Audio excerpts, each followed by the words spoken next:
Hello everyone, welcome you all to the Techgig webinar. Thank you for joining the session today. The topic of today's talk is using deep learning for cybersecurity, part 2.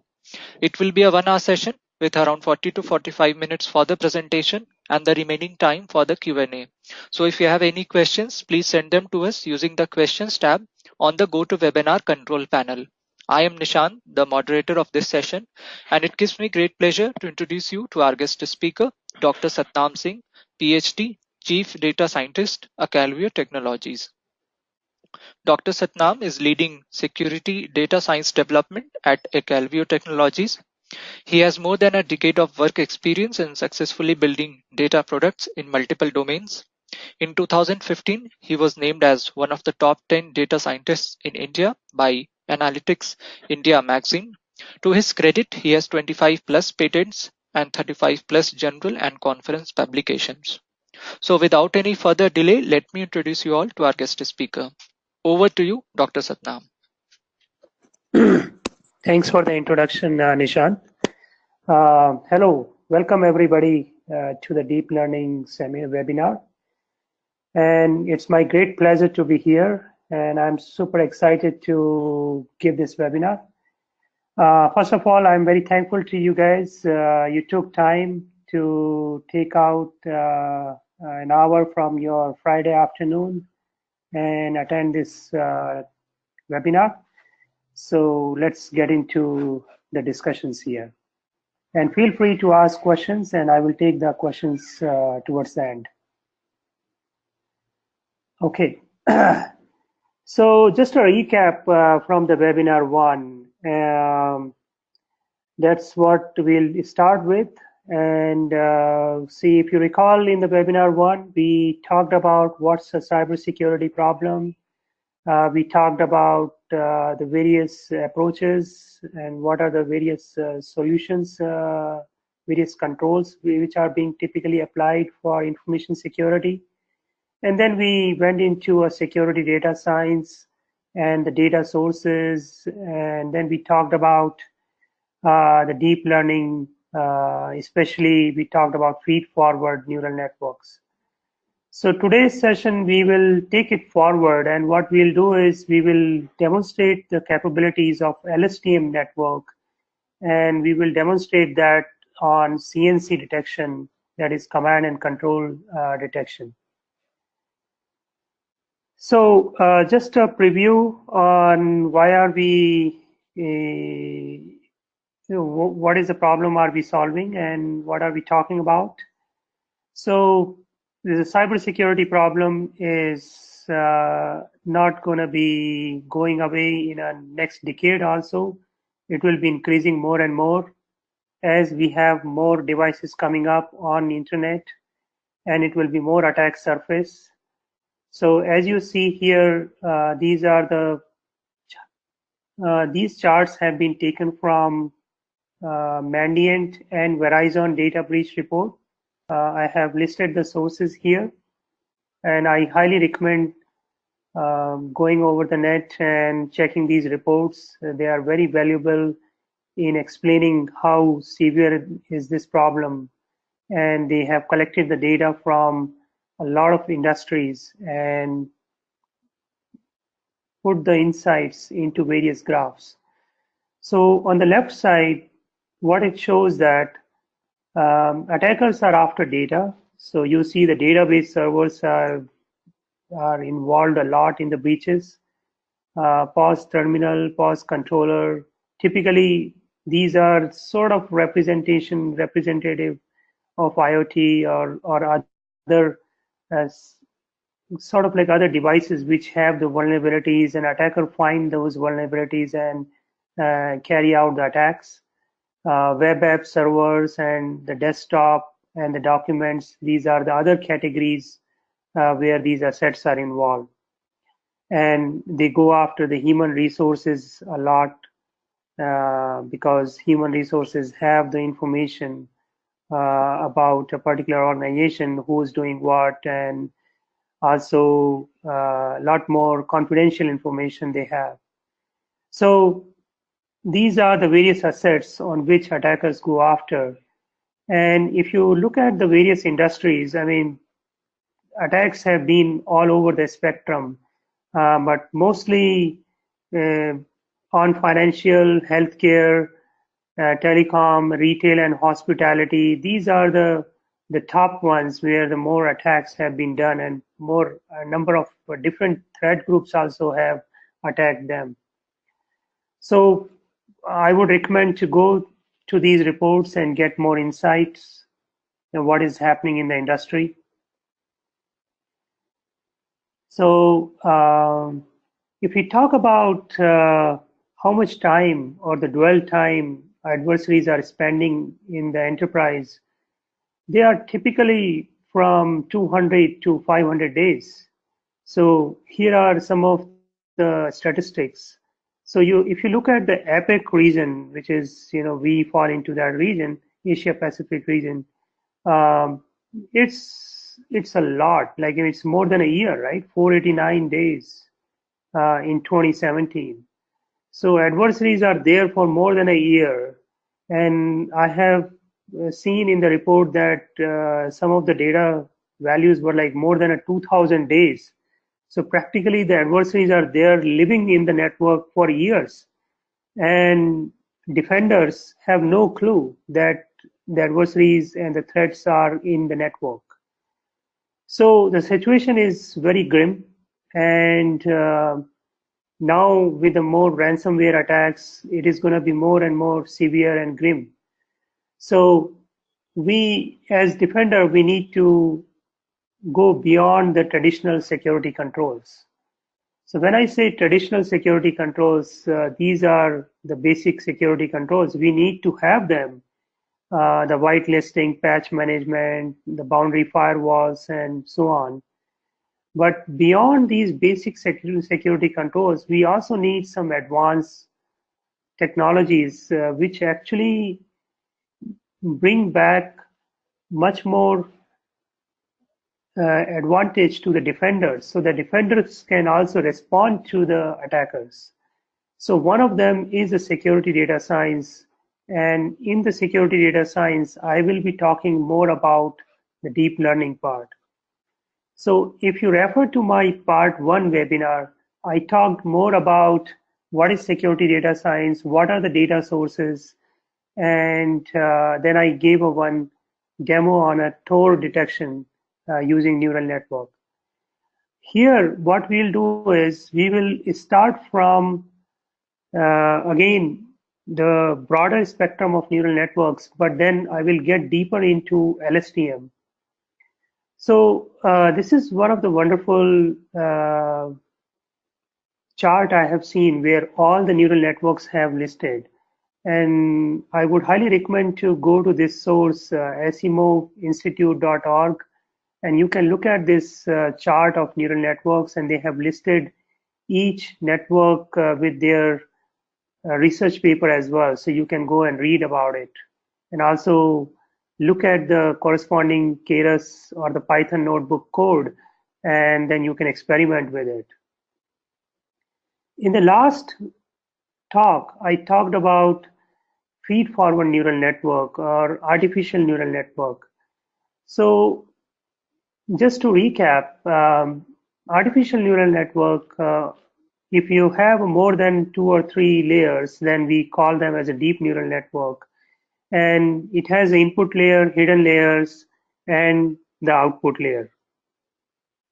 So you give the input, and then you apply some weights here, and these weights are multiplied with the input, and then you add a bias, and then you apply an activation here inside these hidden neurons.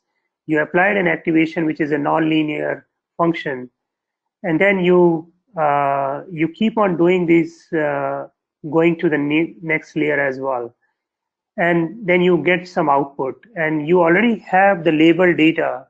So with that label data, you compute what's the loss function value, how much away are you from the desired labels, and you compute the loss function, and using the back propagation algorithm, you adjust the weights, and then you tweak these weights, and and then you train the neural network. So if you go back to my part one, I have explained how this artificial neural network works and how does this back propagation algorithm works. Um, this neural network can be represented as this. I mean, this is more of a compact version of this feed-forward neural network.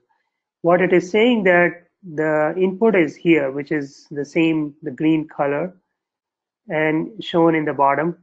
And then in the middle, I'm showing the activation, which is represented from the hidden layers here. And then the output is here.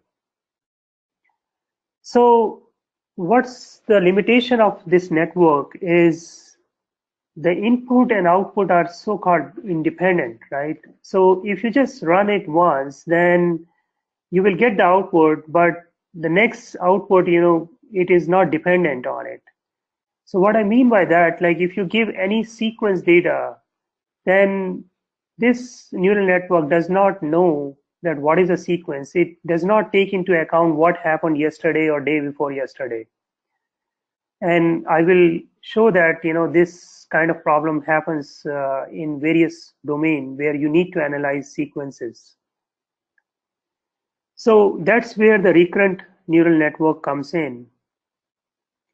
If you look at the stock market prediction, and if you look at the text sequence prediction, or the speech translation or speech recognition, these are few examples where we need to predict what is the next. And this prediction is based on what is being there in the history. So your future is actually dependent on what is happening in the past. So this dependence or this sequence analysis, you can't do it with a feed-forward neural network. So we have to change that. We have to change it in a manner so that we can incorporate the prior knowledge or the historical knowledge into the neural network.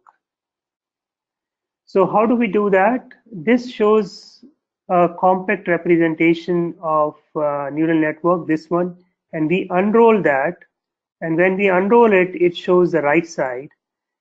And what it shows that the input is given to each layer, not each layer, sort of each artificial neural network at sort of a time t0.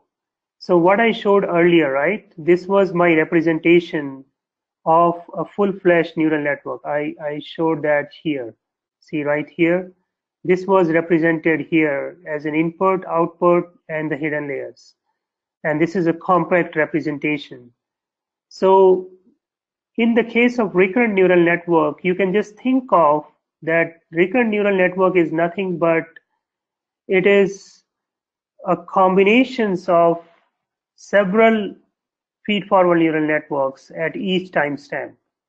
And the output of that is being fed each time to the next timestamp. So you can think of like, this data from output is again fed back to the next timestamp 2, T1. This is T2, and this is at timestamp T. So now these are not independent, these are dependent. These are dependent information. And that's what the recurrent neural network comes into a picture. So see the example I showed here. If you want to predict the color of the sky is what? The blue, right? Or white. So this prediction can be done if we use the recurrent neural network because it is being trained on the historical data, and then it will be predicting what will be the next word or the next character, if you are doing the character prediction. So this is a problem what RNN has been solving, that recurrent neural network can predict for the sequences.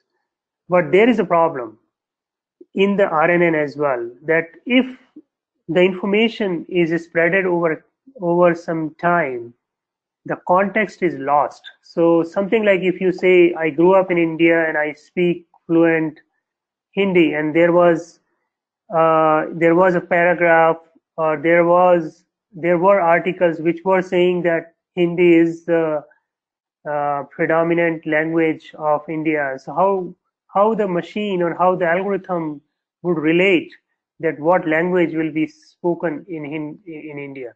So this can't be predicted using RNN. So this prediction is long time learning is actually missed out in RNN. So in picture, what I'm trying to tell here is if you have a timestamp T0, T1, and in between you lose, you don't have the information and you are trying to predict at some time T3, then it can predict. But if there is a gap, a significant gap, there is a long-term gap, then RNN cannot predict. And that was the example I have given earlier as well.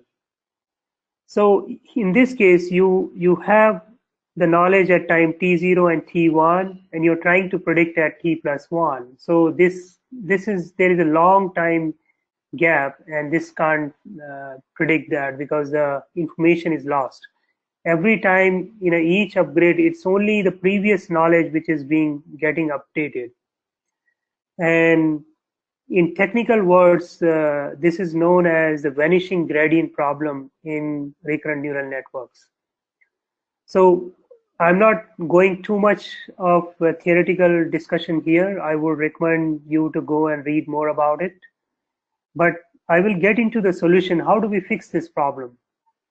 So this problem has been fixed by long short-term memory neural networks. Long-term, so these LSTM networks, what they do is they again starts from the recurrent neural networks, and what we are doing here is, see, as I explained earlier, that input is given and it is being applied, activation is being applied, and then output comes, right? And here the output at the time t minus 1 becomes, it is being captured as a state and it is being fed to the next state. So it is being kept in the memory. And the next time, at time t, you again take the input, and then when you compute this output, you take into account the state and the input as well. So this is the regular recurrent neural network. But by the way, there is a very good source here, and I would highly recommend to refer to this book, Deep Learning Using Keras. And Collett, he is the author of Keras as well. So I would highly recommend going to this book. So get back to the RNN and the LSTM discussion. In the case of LSTM, we want to give more power to the network in a sense that it should forget something and it should remember some long time memory as well. It should keep that. And so the way to keep that is sort of like a conveyor belt. Like this is a carry bit. So these carry bits are sort of like conveyor belt. It is going to be keep giving the information every time. But what information to give in each one, you should really be able to throttle it.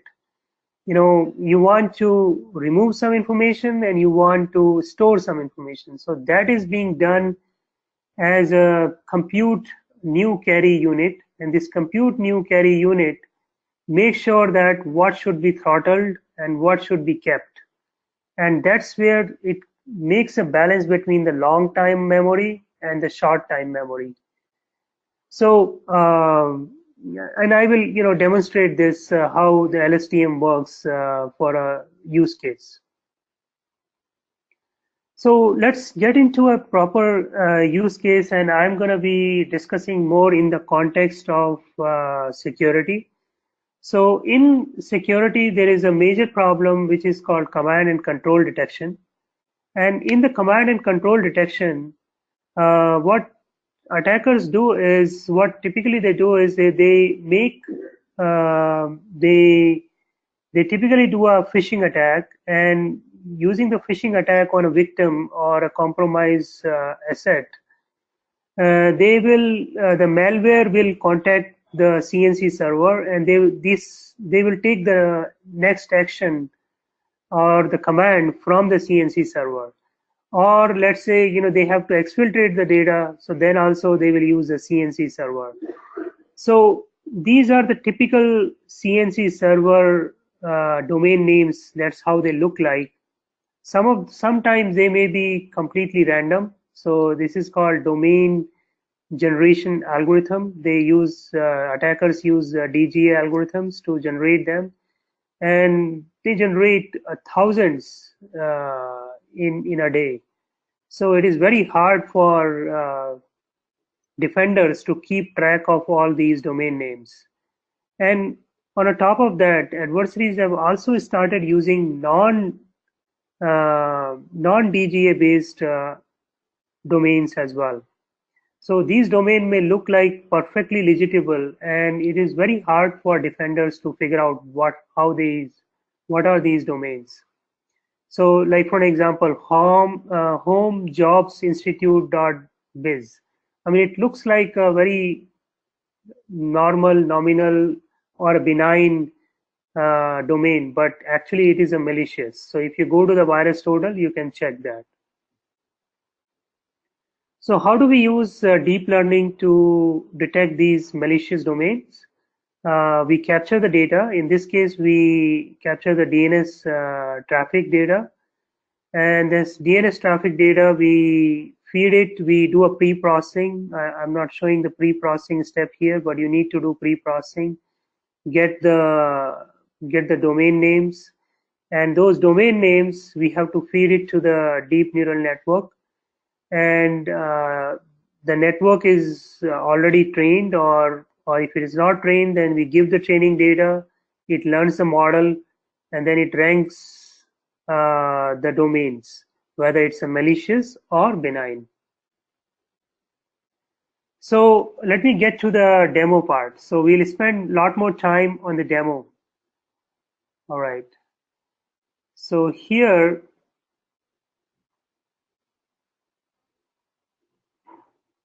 okay.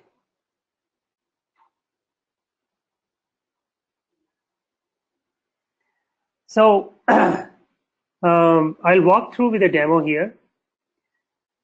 So what you see here, this is a Jupyter Python notebook. We import all the modules, what we need, all the packages we need. And Keras is a wonderful higher level API, which allows you to use the deep learning models, and you don't need to work at a lower level unless you're writing your own algorithm or your own network. So in that case, you may choose to work in TensorFlow or any other PyTorch, or depending on your interest, you may choose the other tools. So in this demo, we are using Keras. So I will run each cell one by one. So we got the models, we got the modules, we have imported them. Now here is the data, how the data looks like. This shows the data. Let me run this particular cell, and this shows the data here. This is the benign data. So because we are solving it as a classification problem, so we have the good classes, Google, Facebook, YouTube, and so on, and we have the malicious domain as well. So we have a malicious domain as well here. And our objective is to design a classifier which is using an LSTM deep learning neural network to classify them. So what you see here, this is a class 0, class 1, benign URLs and malicious URLs. And in the case of malicious URLs, they may not be just random. They may have normal looking like or benign looking URLs as well. And we want to use LSTM to classify benign and the malicious URLs. So the way we do is we first take the data, we do a stratified sampling. Why we are doing a stratified sampling? Because we have the data is skewed. We have more benign data and less malicious domain data. So that's why we are using a stratified sampling. So let's do the stratified sampling. We do a pre-processing of the data. We have to bring it in a tensor form because finally the tensors are the one which will be fed to the deep learning neural network. So we pre-process it, we pad the sequence, we do that, and here we apply the pad sequence, and then we come to the model part. We need to build a model. So in this model building part, we use a sequential model, and the first part is embedding. So word embedding is done on this data here, what I'm showing here. So we need to convert this text data into numbers, right? So the way to do that, if you are coming from traditional NLP or I would say the classical NLP experience, then you will be making bigrams, trigrams, and then you will be computing some TF-IDF representation or maybe one hot encoding. But in the case of deep learning, if we do a one hot encoding, this will be a very sparse vector representation. So instead of doing a sparse representation, you feed it through internal neural network, and then you get the word vector, you get a word embedding representation, and we are using the word embedding which is being already done, and each of these URLs are actually represented using the word embedding, and these embedded vectors are then fed to the LSTM network, and I have shown the LSTM network earlier. So I have shown the LSTM network here. Just to recall, we had the LSTM, this was the LSTM network. In this LSTM network, we can control what to forget, what to remember, and we can keep the long-term memory in the neurons, in the state. So all that is being taken care in the LSTM neural network here. And we don't want to overtrain it. So in order to avoid the overtraining, we use a dropout algorithm, and that dropout algorithm will randomly drop out 50% of the neurons, and then it will bring a lot more noise in terms of a dropout, and it will ensure that okay, you don't overtrain the neural network. And then we use another layer, dense layer, for the output, another dense layer, and then we apply the activation function to get the output. In this case, we have the binary cross entropy as a loss function because this is a neural network which is solving a binary classification problem, and we are using RMS prop optimization. We can also use ADAM as well. And these are the few tricks you have to try out and then see whether it enhances the accuracy or what is the impact on that. Okay, so let's build the model. So we run this particular cell as well, and it builds that. Okay, here is the model. Now we get to the model training part, and we take the data. We want to visualize the data in a tensor board, so that's why we are bringing the tensor board here and starting a session there. And it's a good practice to explicitly start a session and then close the session later on. Although Keras does not explicitly say it, but many times it happens that the data from a previous session may overlap and it may not have cleaned. Uh, so it is better to clear up and then start the session again. So you pre-process the data. So we do a pre-process the data, and then we apply the model. Excuse me.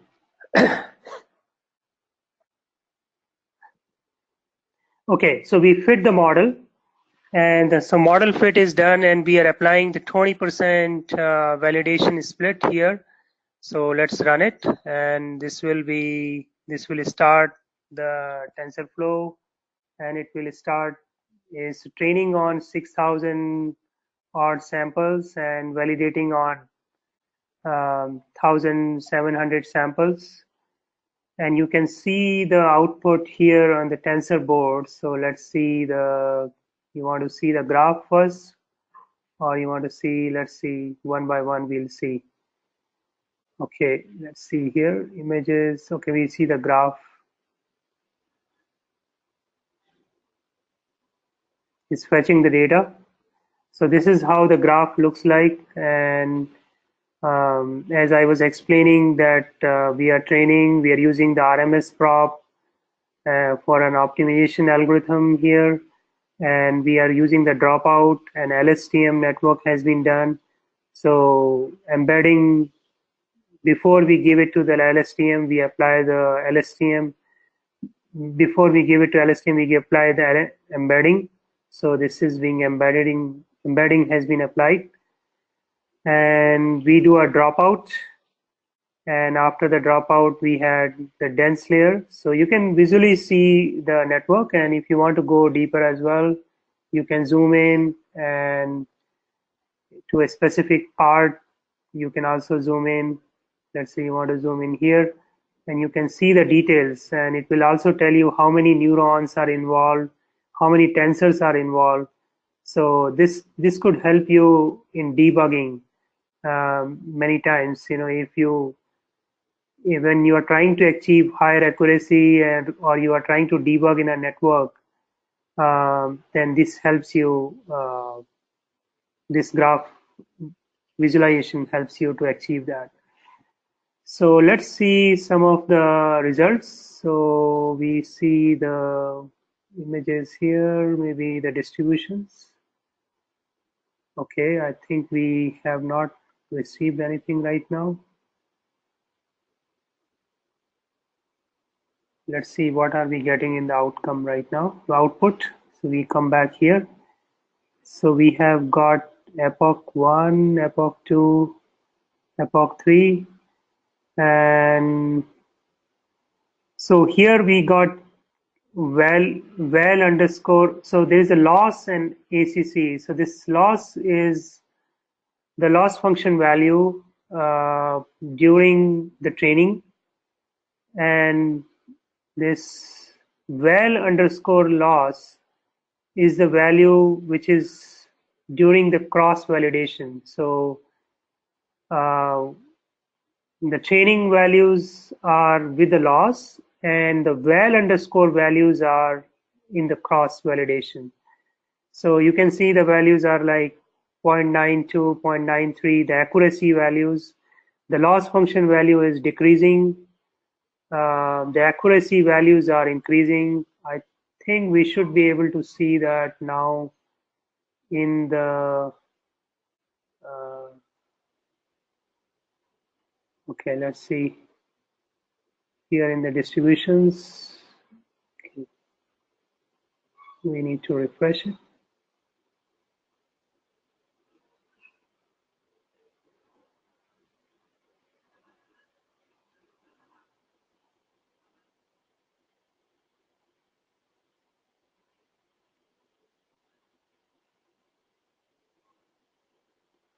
Okay, so I was just trying to show the output here as well. So we can, I think it will be coming once Oh, okay, right here in the scalars. So what you can see here is this is for the if you want to see for the training accuracy, this is showing the training accuracy, the 94%. The loss function value is still decreasing. And for the cross validation, you want to see then cross validation accuracies are still going up because the simulations, uh, the program is still running, the network is still being trained. So, and the why it is taking time is because we are applying multiple epochs. So if you go back to the code here, we are applying 15 epochs, and so you will see that with the time these results are improving. The loss function is decreasing and the accuracy values are increasing. So it will take another few minutes till we get the 15 epochs done. So right now we have the 8 epochs. So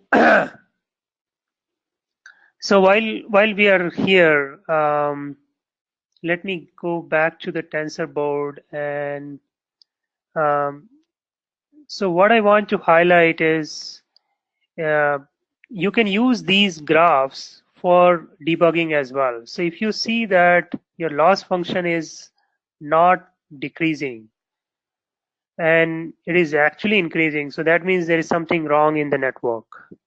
And if it has become flat, that means and you are running it for large number of epochs, and that could indicate that you are doing a overtraining. So what I would recommend that we should use these graphs for to get some insights that what is going on in the network.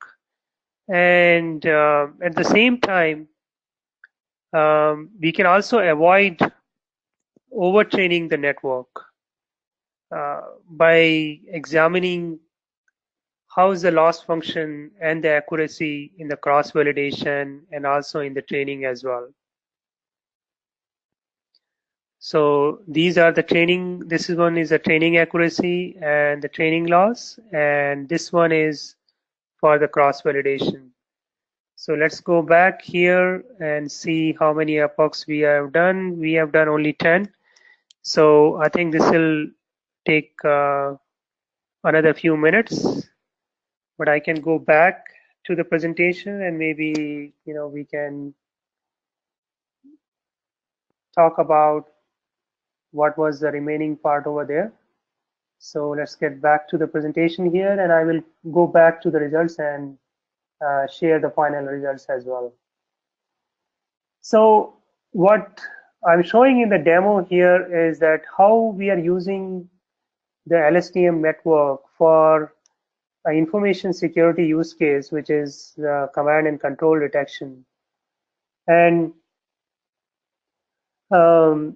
this is one of the approach. And in fact, in my output, I will also show that we can compare with the traditional machine learning algorithms as well.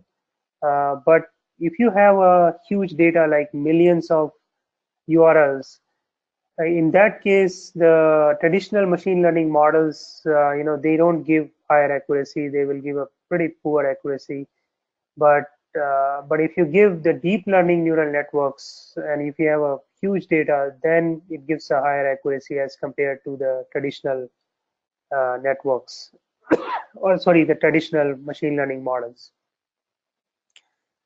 So just to conclude, what we have been talking about so far.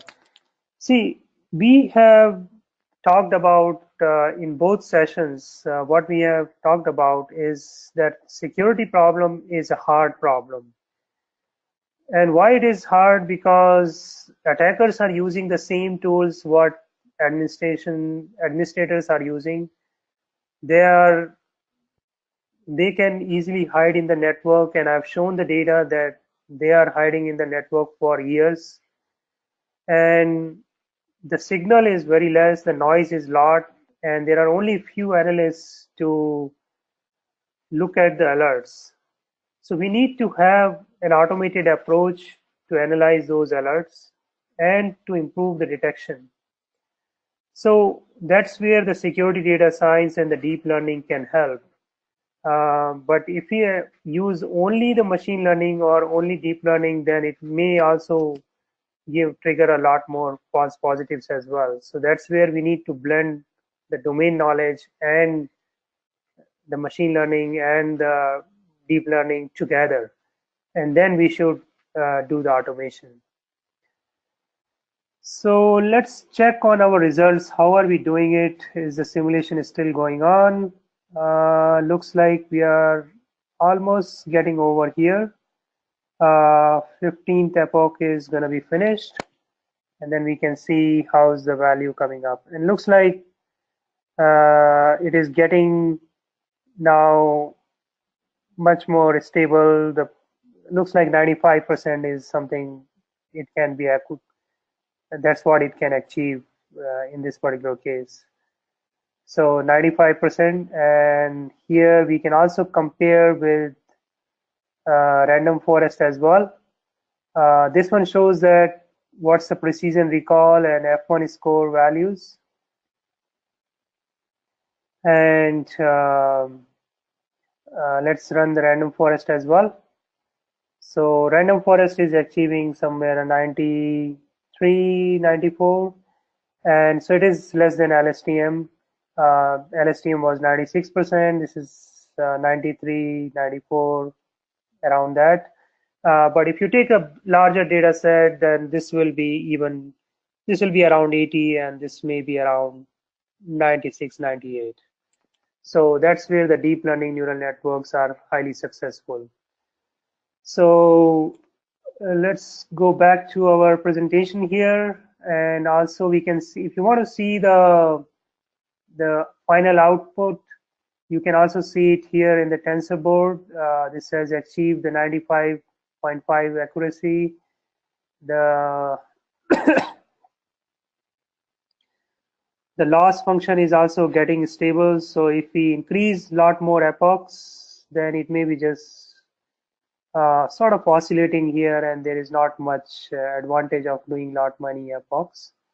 So that means 15 to 20 epochs are good enough. We can also increase the number of layers, but I just wanted to run the network during this webinar, so that's why I have not built the network which has lot many layers. I didn't want it to make it more dense. So, but you can do all these experiments. So let's get back here, and the question comes that where to go from here. We had this wonderful series of 2 webinars. I would recommend to go on this GitHub link, and it has a link of all the talks and videos and the papers related to cybersecurity, related to deep learning. You can follow me on the Twitter. You can get connected with me on LinkedIn. I typically share my whatever good articles I write or good articles I read. I share those. Everything I sort of publish and which I can share, I do that, and that's a part of my effort to build a community and bring more people to the cybersecurity and to the deep learning. So with that, let's go back to the questions, and I can take the questions now.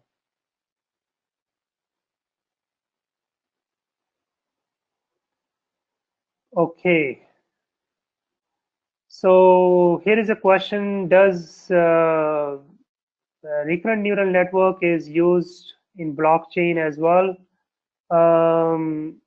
I'm not an expert in a blockchain. I've not worked there, so I cannot answer that question. Okay, name of the deep learning book. Okay, yes, that is definitely I will recommend that. So let me bring that. So if you look at the book here by Keras, Deep Learning, and his book is here. I would recommend this book. Um, this book here. Uh, this one has a deep learning with Keras, yeah, with Python, and Colette. He's the author of Keras, and I would highly recommend that. I don't have um, any other motivation here. I'm just recommending it because I found it very useful. So the next question is, so here we are classifying websites based on their name. No additional feature is used. So that's a good question. So we can leverage other attributes as well. We can use the flow-based features as well.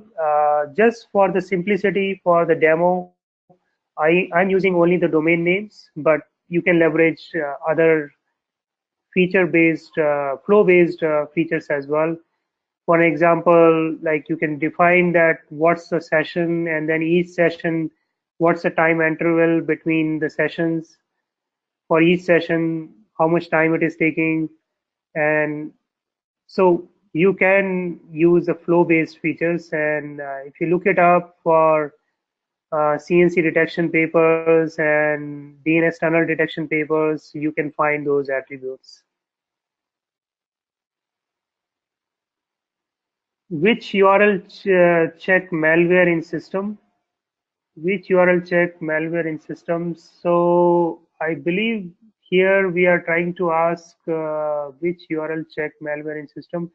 So maybe if you want to check any URL, whether it's a malware or a benign, you can come to the virus total and just type here the URL. Say for example here, let's go back and we can pick up some of the things from here. Anyone, and let's see. So let's say we pick up this one here, and just say, so this is a URL checking website, and here you can see whether it's a benign or malicious. This one, if you typically look at in the details, if there is no detail, this could be also malicious.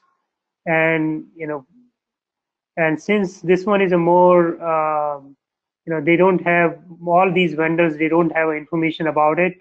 So if they don't have information about it, then in that case, and there is no other whose information, then it looks like a malicious. I can pick up another one where it will clearly say malicious. um, so yeah, you can just try it out in VirusTotal, and it will say that whether it's malicious or benign. Yeah, so you can try it out over there. So another question is, I am a web developer in PHP, want to move to deep learning and cybersecurity. What steps you suggest? I would suggest that you have to do that in a multi-phase. The phase one would be understanding the cybersecurity, or vice versa, or understanding the machine learning part and the data science part. And the phase two would be picking up on a cybersecurity domain if you want to apply the domain. And then the best way to learn is trying, pick up a project, take some small projects and then try out. So for example, in these two webinars, webinar 1 and webinar 2, I will share the data, I will share the Python notebook. Why don't you do the setup, and if I were you, I will do the setup and try out these data sets and the experiments and see, how they work and get the understanding, read about them, do some changes and do some hack, tweak with them, and that's the faster way of learning. Can we use TensorFlow GPU session to run machine learning algorithms like random forest boosting SVM? Oh yes, TensorFlow, they also support the traditional machine learning algorithms as well. That can be done. But typically, the dense neural networks, deep learning neural networks, they outperform the machine learning models when you have the huge data set available. Okay, so here is another question. Earlier you were saying something about examining overtraining with the help of graph of loss function. Could you please explain it again? Yeah, sure. No, what I was explaining here that if we look at the loss function, so this accuracy and the loss, you have 4 plots here, okay? These values are for the training, and these values val underscore ACC and val underscore loss is for the cross validation. So if you look at the loss function value, it is sort of decreasing, okay? Now after this, if I run 10 more epochs, and if it is just an oscillating here, that means you are getting into the zone where you may overtrain it, and it's better to stop it somewhere here. Or if you stop your network here, that is actually you are not even trained the network, because that is like your loss function could go even way further. It could decrease further, but you are stopping it here. So early stopping is also bad, and overtraining, sort of undertraining, is also bad, and overtraining is also bad. So you want to ensure that you don't overtrain, and at the same time you don't do a you know you don't do a undertrain as well. You don't do early stopping. So that's what I meant. Okay. Are there any other problems in which deep learning can be used apart from C&C? Oh yes, yes. So I have shared this information in my part 1. I can bring that up again here. So in the part 1, if you go in my part 1 webinar, I have the use cases listed here. So here are the use cases. Network security these are the problems in which we can solve deep learning, and endpoint security, these are the problems, and in the case of authentication use cases. So the bottom line here is the problems which have labels, we can apply the deep learning, but it's very hard to get the labels in a security industry. So, but in some use cases we can, and these are the use cases where we can apply. For all other use cases, what should we do? We have to apply anomaly detection algorithms. So if you go back to my previous webinars on security data science, I have listed a few use cases where we can apply anomaly detection algorithms, and those use cases are also from a security industry. So I would recommend to go back to my previous set of webinars. Okay, so next question is, can we implement the same neural network through R? Oh yes. So Keras has an implementation in with the R as well. So in R also you can call the Keras using the Keras, you can call the LSTM APIs, and you can also train the network and test the network. Okay, so here is a question. Thank you for the wonderful webinar. It's my pleasure. I'm new to cybersecurity. How do you suggest I can get started with the core UI development to cybersecurity? I would recommend that get us some expertise into any of the frameworks, like for example D3. Wherever you can, the frameworks which can facilitate to bring your own visualization, and those frameworks are good. And in the cybersecurity, there is a need for visualizing the data. And if you ping me on the LinkedIn, then I can actually guide you for some of the papers and some books which you can read, and you can apply your programming skills to those areas, those topics and those data sets, and then you can get into visualization of cybersecurity data sets. Okay, where we can get data sets. So in my webinar 1, I have listed where to get, and in the webinar 2, I will share this particular data set. And in general, how do we get a data set? So for that, you have to go to the, if you go here, yes, I think, yeah, this one is a webinar 1, but let me go in the webinar 2 here. This is one of the GitHub link, and there are websites where the data sources have been shared. And if you ping me on LinkedIn, then I can also point you to those data sets, and I will actually also tweet it and also publish in my LinkedIn feeds.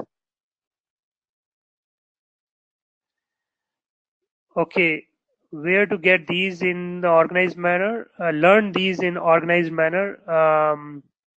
Well, the best way to learn in organized manners is, like, there are some MOOC courses, and you can actually enroll in those courses as well. And then you can go in a more systematic manner as well. But I would recommend that the more you try it, more you build it, the better you get experience, hands-on experience, the faster learning will be. Can we look at the IPython notebook? Oh yeah, sure. I will share the Python notebook. I want to study lecture 1. How do we see it? Oh yes, it is there on the Techgig website. You can see the session 1 as well. And my earlier webinars on cybersecurity and data science, they are also there. Okay. How do we use the deep learning recurrent neural networks in underwater sensors? I'm not worked in that domain, so I cannot answer this question. Okay, I am working in a network admin, and I don't know nothing about cybersecurity and Python. So, well, build it up slowly, learn step by step, and there are a lot of resources over the internet, and I would recommend pick up some of the learning. Analytics Vidya has some of the learning paths for data science and Python learning, so you can follow that learning path as well. Analytics Vidya. Okay, next question I have is,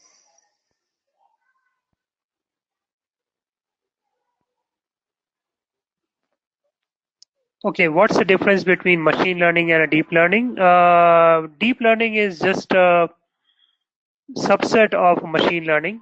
Machine learning is a bigger umbrella, and deep learning is just a part of it. It's just a neural network, but in the case of machine learning, it has everything. It has all different kind of classifier, different types of algorithms for unsupervised machine learning as well. So I would recommend looking at some introductory articles at Analytics Vidya. Those are very good. You can get a lot more knowledge from there. So I think we have reached the time limit now, and as I said, you can follow me on the Twitter and look at get connected over LinkedIn, and follow my feeds. I can point you to the resources for your learning, and wish you all the best. And thanks a lot for attending the webinar.